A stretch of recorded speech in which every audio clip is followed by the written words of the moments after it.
Hello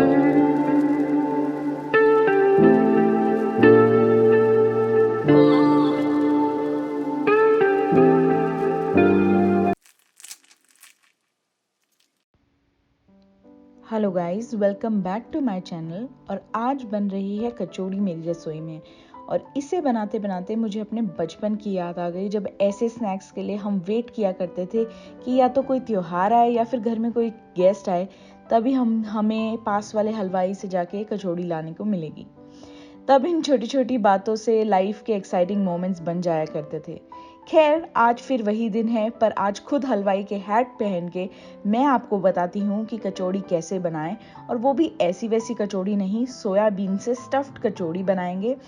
तो आइए, सबसे पहले हम इसका आटा नीड कर लेंगे। और आटा गूंदने के लिए सबसे पहले हमें मैदा लेना है। तो मैदा लगभग मैं 4 कप के हिसाब से, वो मेरा मेजरिंग स्पून है, तो मैं उस हिसाब से ये आटा ले रही हूँ।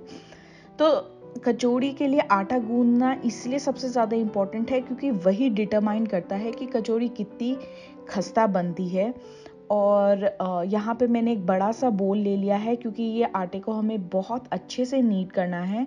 तो आप ध्यान रखिएगा कि आप काफ़ी स्पेस वाला बोल लें जिसके अंदर ये आटा अच्छे से नीड हो जाए।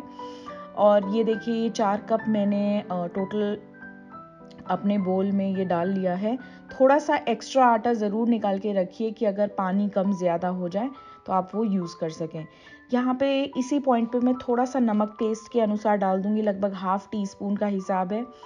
और हम घी को थोड़ा हल्का सा गरम कर लेंगे।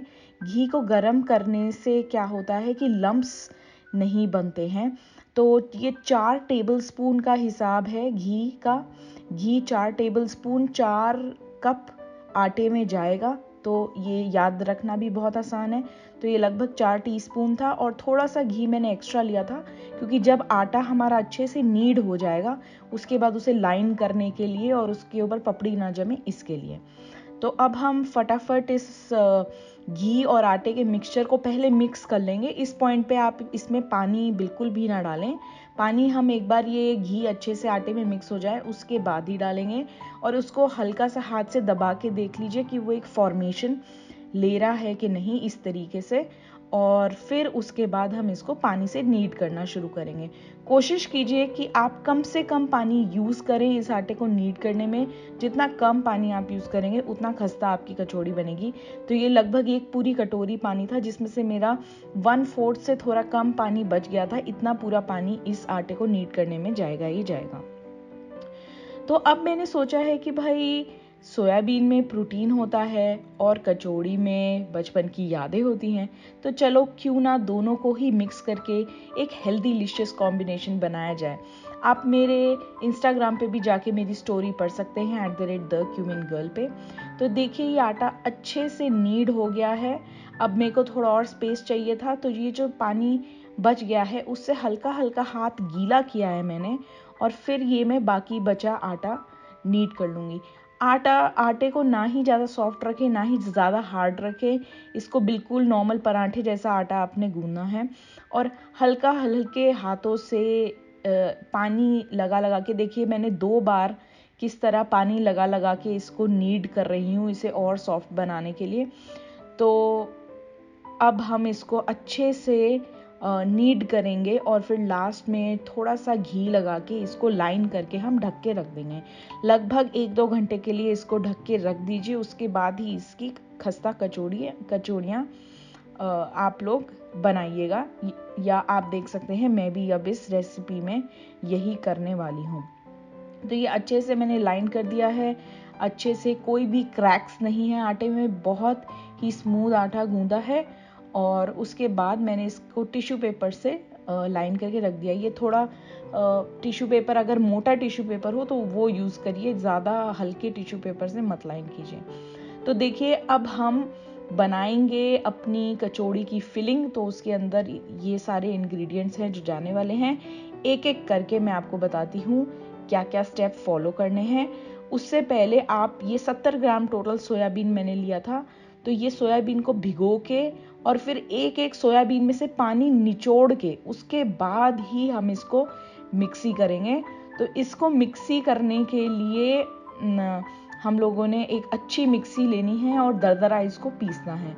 तो ये मिक्सी हो गया। उसके बाद मैंने अपनी कढ़ाई चढ़ाई। कढ़ाई में मैंने 2 टेबलस्पून ऑयल लिया और उसके अंदर 1 फुल टीस्पून हींग डाली और 1 फुल टीस्पून जीरा डाला। आप हींग अगर ज़्यादा पसंद करते हैं तो आप 1 और टीस्पून डाल सकते हैं, जैसे मैंने डाला है। और ये है सूखा धनिया जो साबुत होता है, उसको मैंने दरदरा पीस लिया और 2 टीस्पून मैं इस पॉइंट पे डाल दूंगी। और ये है सौंफ, तो सौंफ भी लगभग 2 टीस्पून के करीब मैं अपने इस मिक्सचर में डाल दूंगी। आप चाहें 3 टीस्पून भी डाल सकते हैं। मुझे ये सब सौंफ हींग थोड़ा अच्छा ज़्यादा फ्लेवर में पसंद है, इसलिए मैं 1 टीस्पून हमेशा एक्स्ट्रा डालती हूँ। तो अब हरी मिर्च, 2 हरी मिर्च मैंने ली, उसको बारीक बारीक काटा और फिर इस मिक्सचर के अंदर हमने डाल दिया। और यहाँ पे अदरक लहसुन ऑप्शनल है, अगर आपको इसका टेस्ट नहीं पसंद है तो ना डालें। मैंने भी बहुत कम डाला है, 1/2 टीस्पून से भी हाफ। ये इमली की चटनी है जिसकी रेसिपी मैं सोयाबीन की कचौड़ी के बाद डालने वाली हूँ। तो ये इमली की चटनी आप रेडीमेड भी ले सकते हैं, घर में भी बना सकते हैं। तो ये आधी कटोरी इमली की चटनी जाएगी और ये 1 फुल कटोरी बेसन जाएगा। अब हम इस पूरे मिक्सचर को अच्छे से भूनेंगे। बेसन को अच्छे से भूनना बहुत ही ज़रूरी है, क्योंकि वरना एक कच्चापन आपके कचौड़ी के फिलिंग में आपको लगेगा। डरिए मत, बेसन को भूनते भूनते आपको लगेगा कि ये बिल्कुल बर्बाद हो गया, बिल्कुल ख़राब हो गया है। लेकिन जैसे जैसे बेसन भुनेगा और वो हीट पकड़ेगा, सारे मसालों को पकड़ेगा, वो एकदम एक फिलिंग की तरह बन जाएगा। देखिए किस तरीके से बेसन ने कलर ले लिया है और अच्छे से मिक्स हो गया है। अब इस पॉइंट पे हम सोयाबीन जो हमने दरदरा पीसा था मिक्सी के अंदर, वो हम कढ़ाई में डाल देंगे और इन सब चीज़ों को अच्छे से मिक्स करेंगे। सोयाबीन को बहुत अधिक पकाने की ज़रूरत नहीं है। जितना 10 मिनट हम इसके अंदर पकाएंगे वो अच्छे से सारे मसालों को रमा लेगा और अच्छे से पक जाएगा। तो वैसे जनरली दाल की प्याज की कचौड़ी बनती है, लेकिन यहाँ पे मैंने सोयाबीन की कचौड़ी बनाई है और यकीन मानिए इतनी टेस्टी ये कचौड़ी बनी है जिसका कोई जवाब नहीं था। यहाँ अब मैं अमचूर पाउडर डाल रही हूँ। वैसे मैंने इमली चटनी भी डाली है, लेकिन अमचूर पाउडर थोड़ा सा टेस्ट के लिए। और 1 टीस्पून गरम मसाला भी इस पॉइंट पे, 1 टीस्पून से थोड़ा कम नटमेग पाउडर एक अच्छी भीनी भीनी खुशबू देता है। और लास्ट में स्वाद अनुसार हम इसके अंदर नमक डालेंगे। तो थोड़ी सी इमली की चटनी मैंने जो बची हुई थी सारी इसके अंदर नहीं डाली थी उस समय, आधी कटोरी में से। वो मैंने लास्ट में थोड़ा सा सोयाबीन अच्छे से चटनी से पकड़ जाए इसलिए थोड़ा लास्ट में डाला है सोयाबीन डालने के बाद। इन सबको अच्छे से मिक्स करेंगे और ये अच्छा गर्म हो जाए, अच्छी गर्माहट पकड़ ले, उसके बाद हम गैस बंद कर देंगे और इसको ऐसे ही चलाते रहेंगे जिससे कि वो नीचे ज़्यादा ना लग जाए। तो अब मैं मेजर करूँगी कि मैंने कितनी कितनी बड़ी कचौड़ियाँ बनानी है और कितनी कितनी फिलिंग डालनी है। तो उसके लिए मैंने 25 ग्राम का एक जो डो का बॉल है वो लिया है और लगभग 10 ग्राम की मैं फिलिंग डालूंगी। इतनी फिलिंग डालनी इनफ है। आप चाहें आप 15 ग्राम भी डाल सकते हैं अगर आपको ज़्यादा फिलिंग वाली कचौड़ियाँ पसंद हैं, लेकिन 10 ग्राम भी इनफ है। मैं इसी तरह बल्क कुकिंग करती हूँ। बल्क कुकिंग करने में क्या रहता है कि हिसाब रहता है आपको कितना बनाना है कितना नहीं, कैलोरीज का भी आपको पता चलता रहता है। अब कचौड़ी है तो इसमें कैलोरीज का क्या, क्योंकि जब भी आप फ्राई करते हैं कोई चीज़ उसमें आराम से 2 से 3 टेबल स्पून ऑयल चला जाता है और 2 से 3 टेबल स्पून ऑयल का मतलब है कि लगभग 270 कैलोरीज आपकी सिर्फ ऑयल से ही आ रही हैं।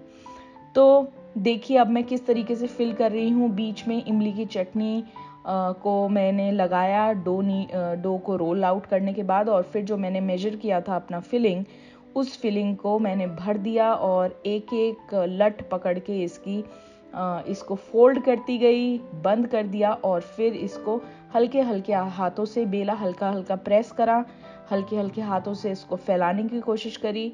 और चाहे तो आप बेलन से भी इसको फैला सकते हैं, चाहे तो आप इसको हाथ से भी फैला सकते हैं।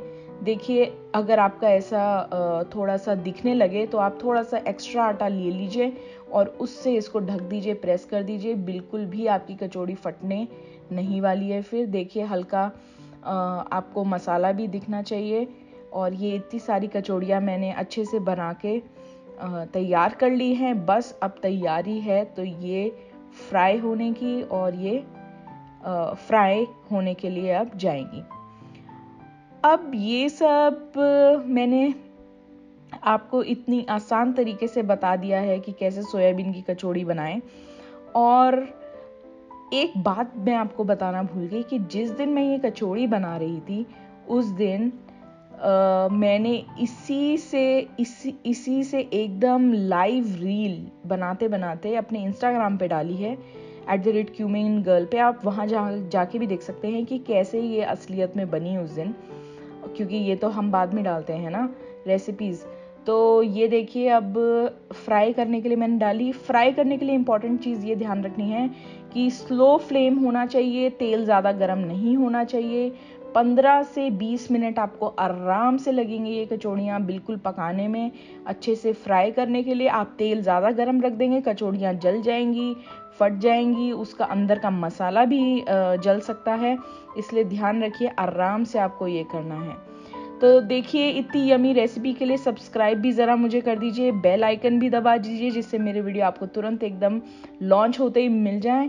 तो तब तक मैं आपको मिलूंगी अपनी अगली रेसिपी के लिए, और अगली रेसिपी होगी इमली की चटनी की। उसका आप ज़रूर इंतज़ार कीजिएगा कि मैंने कैसे बनाई इमली की चटनी, इस कचौड़ी में कैसे डाली।